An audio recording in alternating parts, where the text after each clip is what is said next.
Shalom saudara dan saudari, kita nyanyikan lagu Aku Percaya. Sekali lagi kita agungkan Allah kita. Tiada yang seperti Engkau, begitu mengasihiku. Kau Tuhan sanggup menjawab semua seru doaku. Tiada yang seperti Engkau, begitu mengasihiku. Kau Tuhan sanggup melawat seluruh kehidupanku. Aku percaya Tuhanku ajaib. Kau turun tangan memulihkanku. Aku percaya Tuhanku dahsyat. Kau turun tangan memberkatiku. Mari kita bersatu dalam doa. Ya Bapa kami yang di syurga, kami bersyukur.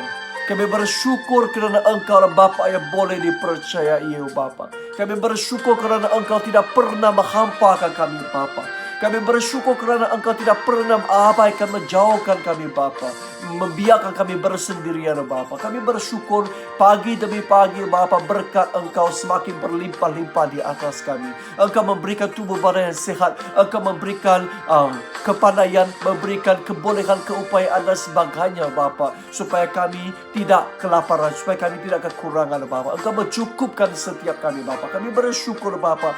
Segala kami ada ini datang daripada-Mu, Bapa. Biarkanlah pada pagi ini sekali lagi hati kami mengagungkan Engkau sebagai Tuhan dan Raja dalam hidup kami, Bapa. Biarkanlah firman Tuhan menyentuh hati kami, Bapa. Dalam nama Yesus Kristus yang Maha Berkuasa kami berdoa.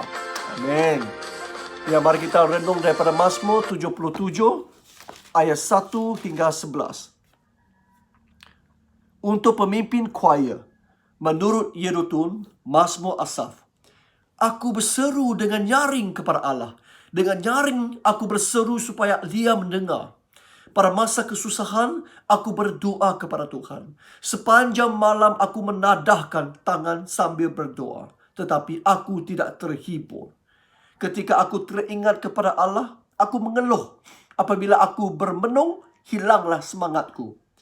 Allah membuat aku tidak dapat tidur. Aku begitu khawatir sehingga tidak dapat bertutur. Aku teringat akan masa dahulu, hari dan tahun yang sudah lalu. Sepanjang malam aku berfikir dalam-dalam, bermenung dan bertanya dalam hati. Adakah Allah menolak kita selama-lamanya? Tidakkah Dia berkenan lagi kepada kita? Tidakkah Dia mengasihi kita lagi? Tidakkah Dia memenuhi janjinya lagi? Adakah Allah terlupa mengasihani kita? Murkakah Dia sehingga tidak berbelas kasihan lagi? Kemudian aku berkata, inilah yang paling menyakiti hatiku, bahawa Allah tidak berkuasa lagi.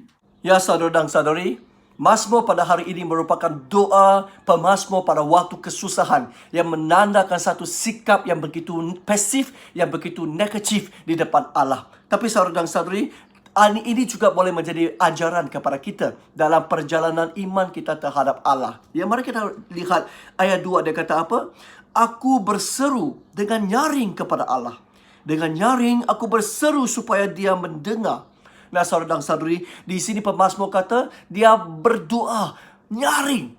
Sampai bila kita boleh bersuara nyaring di depan Allah? Biasanya kita di depan Allah, banyak orang begitu diam. Bila kita boleh persekutuan doa, minta orang bersuara dengan kuat, selalu tidak dengar suara, betul tak? Semua orang, bersembunyi. Bunyi begitu kecil di depan Allah. Takut didengar oleh orang lain. Tapi bilakah masanya kita betul-betul akan melepaskan segala sesuatu? Kita berteriak, kita berseru dengan minta dengan suara yang nyaring dan lantang. Bila? Iaitu pada waktu yang kita betul-betul terdesak, betul-betul tergesa-gesa, betul-betul memerlukan Tuhan dan belum mendapat seruan, belum mendapat pengabulan, belum mendapat reaksi dan jawapan daripada Allah. Kita akan semakin kuat, semakin kuat, semakin kuat, semakin nyaring suara kita di depan Tuhan. Betulkah? Ini menandakan keadaan pemazmur ini di keadaan yang paling teruk, paling bahaya. Jadi saudara dan saudara, dia dalam keadaan yang susah sangat. Itulah dia berdoa secara lantang, secara kuat. Dan saudara dan saudari, ayat 3 dia kata apa? Pada masa kesusahan, aku berdoa kepada Tuhan. Sepanjang malam, aku menadahkan tangan sambil berdoa. Tetapi aku tidak terhibur. Dia kata apa? Sepanjang malam. Ini menandakan bahawa tidak berhenti-henti. Macam dia tidak perlu tidur. Sepanjang malam dia tidak tidur. Dan dia hanya berdoa di depan Allah. Dari pagi sampai malam, sepanjang malam, 24 hours, dia tidak dapat tidur. Dan dia tidak berhenti-henti untuk meluahkan emosinya di depan Allah. Untuk berseru, untuk menangis kepada Allah. Tidak berhenti-henti untuk meminta daripada Allah. Ayat 4, ketika aku teringat kepada Allah, aku mengeluh. Apabila aku bermenung, hilanglah semangatku. Ini bermaksud, saudara dan saudari, dia kata, saya sudah lama berdoa. Saya berdoa selama ini engkau tidak menjawab saya. Engkau tidak mengabuli saya. Dan keadaan saya semakin teruk, tidak nampak kebaikan, tidak nampak permutablekan, saudara dan saudari. Bila kita nampak keadaan kita semakin worst, semakin teruk, dan kita tidak nampak campur tangan Allah, kita betul-betul hilang semangat. Adakah kamu rasa sedemikian? Sehingga kita betul-betul bersujud di depan Allah, menangis, mengeluh, dan kita berdoa dengan tergesa-gesa di depan Allah. Saudara dan saudari, saya terfikir keadaan Tuhan Yesus. Seperti mana dikata oleh Ibrani bab 5, ayat 7, dia kata apa? Yesus berdoa dan memohon dengan seruan dan tangisan di depan Allah. Nah, saudara dan saudari, Yesus di Taman Getsemani, sebelum dia ditangkap, sebelum dia dimatikan di atas kayu salib, dia juga sangat takut. Dia tahu cawan itu sudah sampai. Dia tahu kepahitan kesengsaraan itu sudah datang. Dia tahu dia tidak dapat dielakkan. Dan dia bersujud di depan Allah. Dia tergesa-gesa. Dia menangis-nangis. Dan dia tawa-menawa dengan Allah. Dia kata, oh Bapa, kenapa? Berkeni ulir Bapa tahu. How can it be? Bagaimana dia boleh terjadi di atas saya? Oh Bapa, kalau boleh ambil alih lah. Dia menangis di depan Allah. Kalau menurut Ibrani, saudara dan saudari, ini menunjukkan tergesa-gesa, terdesak-desak sewaktu berdoa. Ini menandakan begitu bersungguh-sungguhnya Yesus berdoa, memohon dan berseru kepada Allah.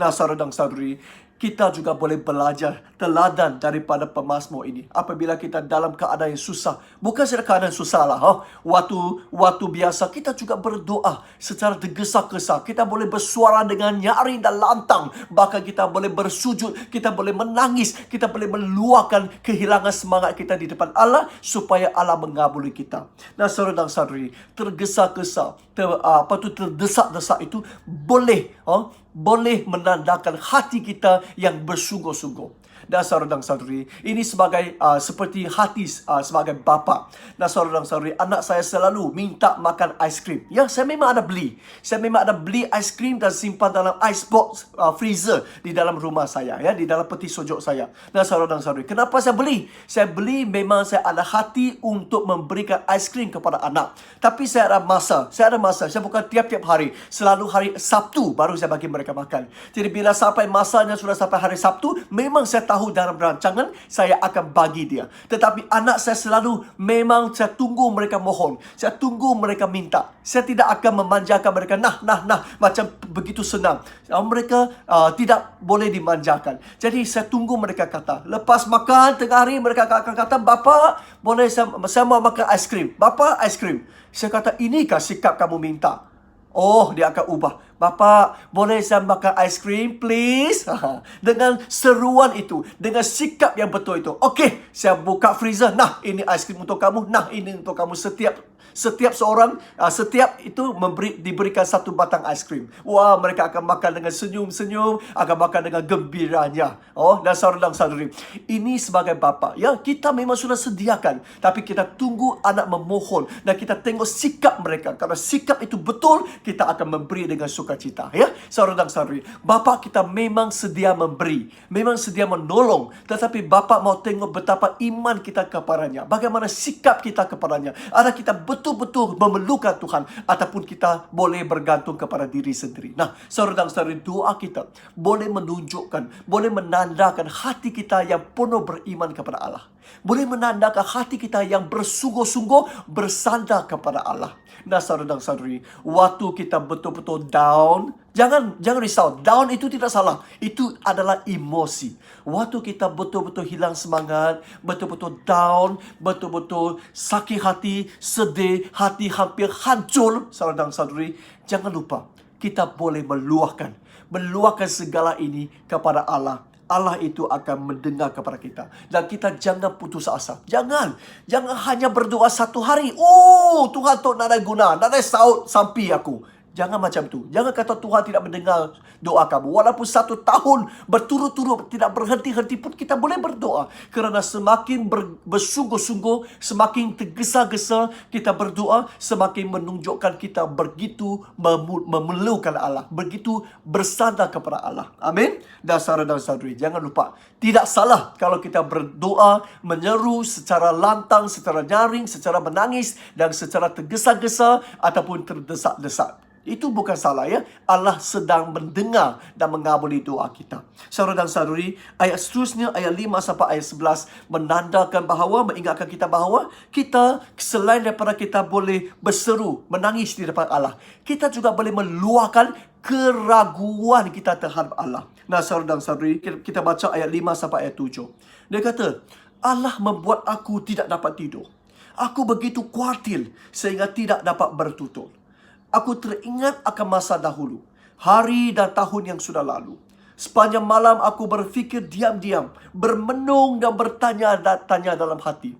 Nah, saudara dan saudari, di sini ingatkan kita boleh nampak pemazmur. Dia sudah ragu. Dia ada keraguan. Kenapa Allah begitu tidak mendengar, tidak mengabuli doa saya? Kenapa Allah seolah-olah sudah jauh daripada saya, seolah-olah sudah tidak mengasihi saya? Dia sudah ada ragu. Nah, saudara dan saudara, sekali lagi, ragu adalah satu emosi yang biasa, yang diizinkan, saudara dan saudara. Tetapi bagaimana cara kita mengatasi keraguan, itulah yang menjadi persoalan. Saudara dan saudari, ada juga lepas dia ragu, dia terus meninggalkan Allah. Terus dia tidak mau percaya Allah ini. Dia buang sudah Allah ini dan dia lari, dia pergi cari bomo, dia pergi cari sitan, cari Tuhan yang lain, dewa-dewi yang lain, ajimat yang lain. Itu adalah cara mengatasi keraguan yang berdosa. Lepas ragu, dia cari Tuhan lain. Dia mengkhianati Allah, membelakangi Allah, menjualkan nama Allah. Itu adalah suatu dosa.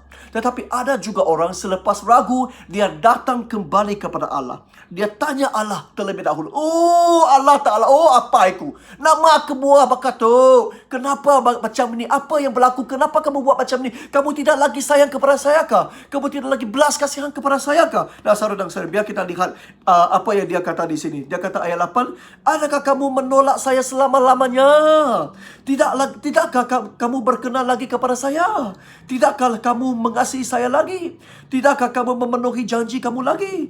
Adakah kamu telah lupa mengasihani saya? Murkakah kamu sehingga kamu tidak beras kasihan lagi? Oh, saudara-saudara, ini semua adalah pertanyaan-pertanyaan pemazmur kepada Allah. Oh Allah, tidak mungkin bah. Setahu saya, Allah yang saya percaya ini tidak mungkin tidak berkenan kepada saya.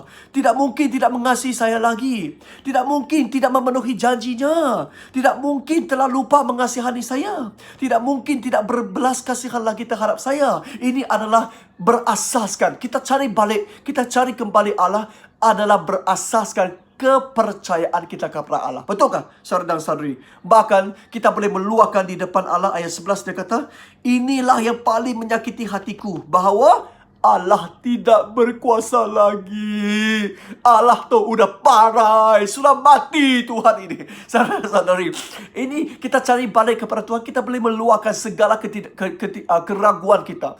Dan kita boleh kata, betulkah Tuhan ini sudah mati? Betulkah Tuhan ini sudah tidak berkuasa? Nah, saudara dan saudari, kita cari balik Allah, menunjukkan bahawa kita masih percaya Dia. Oh, kalau kita tidak percaya dia, kita tidak perlu tanya dia. Kita terus terus cabut, terus buang, terus tinggalkan Allah, terus cari Allah lain. Tak ada guna Allah tu. Betul tak? Saudara dan saudara, kita cari Allah, cari balik Allah. Kita tanya Allah kerana kita masih percaya. Kita yakin Allah tidak akan buat macam itu. Saudara dan saudari, sebagai contoh, kalau kamu terdengar sesuatu, kalau kamu adalah sahabat saya yang baik, kalau kamu terdengar sesuatu tentang saya yang mengatakan saya mengkritik kamu, mengatakan saya tidak mengasihi kamu, mengatakan saya menjadi batu api di depan orang lain, membuat ini, membuat itu, mengatakan saya pilih kasih, mengatakan saya tidak adil, mengatakan saya bermaharaja lela sebagai seorang pastor, tidak dengar nasihat orang dan sebagainya, buat keputusan sendiri secara autokratik. Saudara dan saudari, kalau kamu sahabat baik saya, dan kalau kamu kenal saya, kalau kamu masih percaya saya, kamu pasti akan datang kembali kepada saya. Kamu akan tanya, Pastor, betulkah saya dengar orang cakap kamu macam itu? Betulkah kamu ada cakap sedemikian? Kenapa kamu mau cakap macam tu? Saya mau tahu kenapa. Nah, saudara dan saudari, kalau kamu percaya saya, kamu akan datang kembali kepada saya. Betul? Kamu akan tanya sehingga saya memberi penjelasan yang munasabah. Walaupun saya tidak dapat memberi penjelasan yang munasabah, kamu masih percaya saya ada sebab-sebab yang tidak boleh diberitahu. Kamu masih percaya bahawa saya ada rencana yang baik dan mungkin kamu tidak memahami buat masa ini. Kamu masih percaya saya. Itu sebabnya kamu datang mencari saya. Betul tak? Kalau kamu tidak percaya saya, kamu akan terus keluar. Tak perlu tanya pastor. Kamu terus keluar, kamu akan mengheboh-hebohkan. Oh, Reverend Nicholas tu pilih kasih. Oh, Reverend Nicholas tu tidak adil. Oh, Reverend Nicholas ini bermaharaja lela. Oh, Reverend Nicholas ini tidak pernah tanya pendapat kami. Itu kamu tidak percaya saya. Kamu tidak percaya saya, jadi kamu terus pergi luar. Itu kerana tidak percaya sudah. Nah, saudara dan saudari, tidak percaya kepada Allah adalah satu dosa. Nah, saudara dan saudari, kalau kita ragu terhadap sesuatu, kita terus cabut dan tanya bomo, tanya Tuhan yang lain, itu adalah dosa. Menandakan kita sudah tidak percaya kepada Allah dan kita sudah mengkhianati kawan yang setia ini. Mengkhianati Allah yang setia ini. Sebaliknya, saudara dan saudari, kalau kita ragu, kalau kita nampak keadaan teruk dan tidak nampak Tuhan campur tangan, kita cari balik Allah, bersujud di depan Allah, meluahkan keraguan kita kepada Allah. Ya Allah, kenapa kamu tidak campur tangan? Kenapa kamu izinkan orang jahat bermaharaja lela? Kenapa kamu izinkan parti yang berkomplot itu bermaharaja lela? Sehingga seolah-olah mereka sudah menang dan kami ini sudah kalah. Kenapa kamu izinkan? Nah, saudara dan saudari, bila kita luahkan sedemikian, itu menandakan kita masih percaya kepada Allah. Dan kita masih menanti-nantikan jawaban daripada Allah, penjelasan daripada Allah. Yalah, tak semesti setiap kali Allah memberi penjelasan. Walaupun dia tidak dapat memberi penjelasan, kita tetap percaya bahawa Allah ada sebab-sebab tersendiri yang tidak boleh memberitahu saya buat masa ini. Nah, saudara dan saudari, ini adalah kepercayaan kita kepada Tuhan. Nah, saudara dan saudari, keraguan tidak salah. Tetapi cara kita mengatasi keraguan itu menjadi persoalan. Semakin ragu, sebenarnya kita semakin boleh dimantapkan iman kita. Bayangkan, kalau setiap kali kita ragu, setiap kali kita cari balik Allah, dan setiap kali kita mendapat jawapan, setiap kali iman kita akan semakin ditegurkan. Amin? Sebaliknya, kalau kita tidak mempunyai keraguan, saya yakin kepercayaan kita selalu di tahap itu saja. Tidak dapat up level, tidak dapat dipermajukan lagi. Tetapi bila ada keraguan, bila ada sesuatu yang berlaku menyebabkan keraguan, dan bila kita cari balik Allah, kepercayaan ataupun iman kita akan semakin kuat setelah kita mencari Allah. Amin? Oh, saudara dan saudari, hari ini kita belajar daripada pemazmur, ya, dalam hal doa. Kita boleh berseru dan memohon dengan suara yang nyaring dan menangis di depan Allah. Kita boleh tergesa-gesa, terdesak-desak memohon di depan Allah. Dan selain itu, kita juga boleh meluahkan keraguan kita terhadap Allah. Kerana Allah pasti akan menghiburkan kita dan kita akan ditegurkan iman selepas kita bertanya balik Allah. Mari kita berdoa. Ya Bapa kami di syurga, kami bersyukur hari ini Engkau mengajar kami bagaimana cara berdoa. Kami perlu boleh berseru dengan nyaring dan menangis, terdesak-desak, tergesa-gesa di depan-Mu. Dan kami juga boleh meluahkan keraguan di depan-Mu. Yang penting kami tetap percaya kepada-Mu. Semakin ragu sepatutnya semakin kami ditegurkan iman. Bapa, kami ingin mengakui dosa. Kalau sepanjang ini Bapa, selama ini kalau kami pernah meninggalkan Engkau, kami pernah mengkhianati Engkau, kami pernah mencari dewa-dewi bomo yang lain, oh Bapa, ampunilah kami. Itu adalah dosa yang besar. Kasihanilah kami Bapa. Hapuskanlah dosa kami yang membelakangi-Mu Bapa. Biarkanlah darah suri Tuhan Yesus menutupi kami dan menyucikan, menguduskan kami. Dan berikanlah kekuatan iman kepada kami supaya selepas ini kami tidak akan mencari orang lain lagi. Apa-apa yang berlaku, kami pasti akan mencari balik Engkau, kerana hanya Engkaulah jawapannya. Bapa, berkatilah setiap kami supaya semua jemaat kami, seluruh jemaat di seluruh Sarawak boleh diteguhkan iman, supaya kami semakin percaya dan semakin teguh, semakin taat setia kepadamu Bapa. Terima kasih Bapa kerana mengabuli doa kami. Dalam nama Yesus Kristus yang Maha Berkuasa kami berdoa. Amin. Tuhan berkati.